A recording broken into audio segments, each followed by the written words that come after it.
Welcome back. हम गुफ्तगू कर रहे हैं डॉक्टर आबिद क़य्यूम सुलेरी साहब से और अली खिज़र साहब से। डॉक्टर साहब, ये वैसे बात तो अली साहब सही कह रहे हैं कि सर कि हुकूमत वैसे तो ऑब्वियसली अगर हम काउंट करें तो 2022 से शहबाज शरीफ साहब जो है मोरलेस वही हुकूमत कर रहे हैं, मगर फिर भी ये इन्होंने जब इलेक्शन के बाद पहला बजट दिया तो उसमें इन्होंने हमें कहा कि ये बस देखे ना, हम जब टैक्स नेट वाइडन कर लेंगे तो हम सैलरी क्लास पे जो है वो टैक्स कम कर देंगे।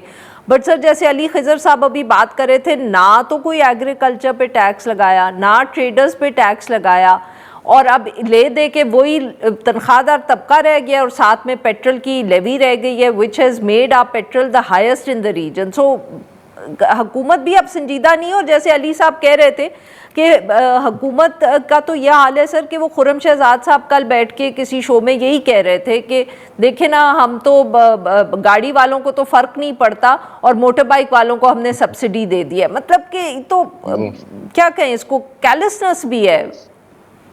देखिए, जो टारगेटेड सब्सिडी या ब्लैंकेट सब्सिडी देना, उस पर तो एक काफ़ी अरसे से डिस्कशन चल रही है। मैं टारगेटेड सब्सिडी के हमेशा से हक में हूँ। ये अलग बात है कि वो टारगेट जो है अब वो लोगों की कुव्वत ख़रीद इतनी एरोड होती चली जा रही है कि पहले जब हम सिर्फ टू व्हीलर्स के लिए या पैदल चलने वाले के लिए टारगेटेड सब्सिडी की बात करते थे, तो अब शायद उसमें छोटी कार वाला जो है या वाली वो भी आ जाना चाहिए, क्योंकि ये सिर्फ लोअर मिडिल इनकम क्लास को हिट नहीं कर रही है, काफ़ी हद तक अब मिडिल इनकम क्लास को भी हिट करना शुरू हो गई है। अभी जो एनर्जी लेड इन्फ्लेशन है, पीडीएल जो है वो 160 रुपये पर लीटर पेट्रोल और डीजल का मिला के दोनों का जो है वो तय हुआ था पिछले बजट में।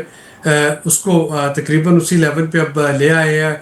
अगले साल में अगर उसमें इजाफा भी होता है तो वो कितना सिग्निफिकेंट इजाफा करने की उसमें गुंजाइश शायद मौजूद नहीं रही होगी, स्पेशली जबकि इंटरनेशनल जो आपकी कीमतें हैं वो भी बढ़ रही हैं।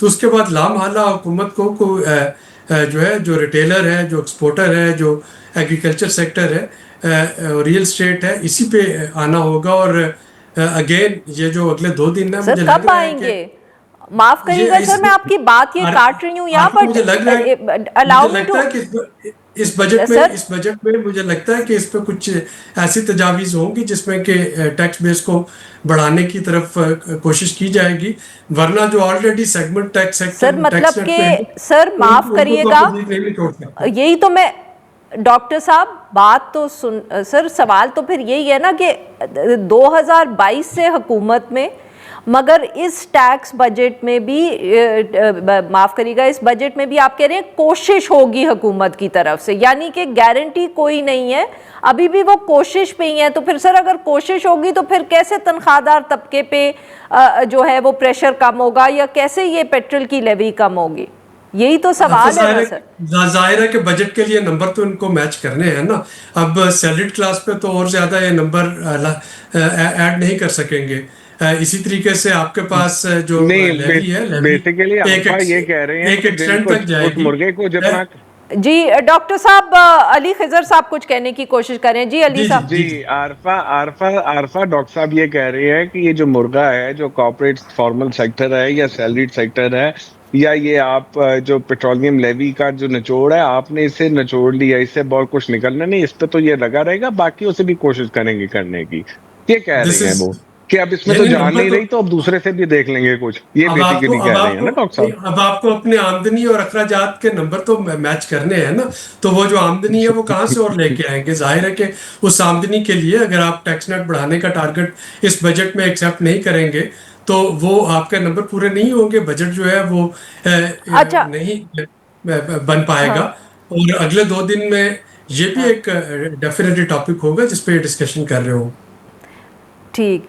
अच्छा डॉक्टर साहब, very quickly now if we can move on, कि ये जो बार बार बात हो रही थी 28वीं तरमीम की, एनएफसी में तब्दीली की, उसके लिए भी अब वक्त बहुत कम रह गया है, बिकॉज ऑब्वियसली ये करना होता तो पहले कर लेते। मगर क्या सूबों से कोई बात हुई है कि वो वॉलंटरी बेसिस पर ही, जैसे ये जिक्र आ रहा है बार बार कि बिस्प का जो सारा फाइनेंशियल बोझ है वो सूबे खुद उठा लें, क्या ये मुमकिन नज़र आ रहा है आपको बजट में? शायद नहीं, और उसकी वजह यह है कि जब तक आप इसमें अपने इत्तेहादियों को पूरी तरह से जो है वो नहीं लेंगे ऑन बोर्ड, ये करना मुश्किल हो जाएगा। देखिए अपोजिशन जमात जो है वो तो स्टैंडिंग कमेटी से वॉकआउट कर चुकी है, वो तो उसमें है ही नहीं। तो अब ये प्रपोजल जो है ये कहाँ पे डिस्कस हो रही होंगी?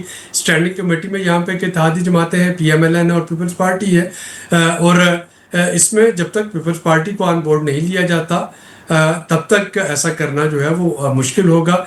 हमने ये भी देखा है कि तरामीम जो है वो भी रातों रात पास हो जाती हैं, और अगर कोई सूबों को ऑन बोर्ड लेना होता है तो वो हो भी जाता है। तो ये ज़रूरी नहीं कि इसके लिए कोई बड़ी पढ़ी लिखी डिबेट ही चाहिए है। हो सकता है कि 5 जून से पहले सब जो है वो ऑन बोर्ड आ जाएं, लेकिन फ़िलहाल उनके साथ मुझे लग रहा है कि उस तरह की बातचीत नहीं की गई है, और जब तक नहीं की जाएगी तब तक इसको इस बजट में लागू करना मुश्किल हो जाएगा।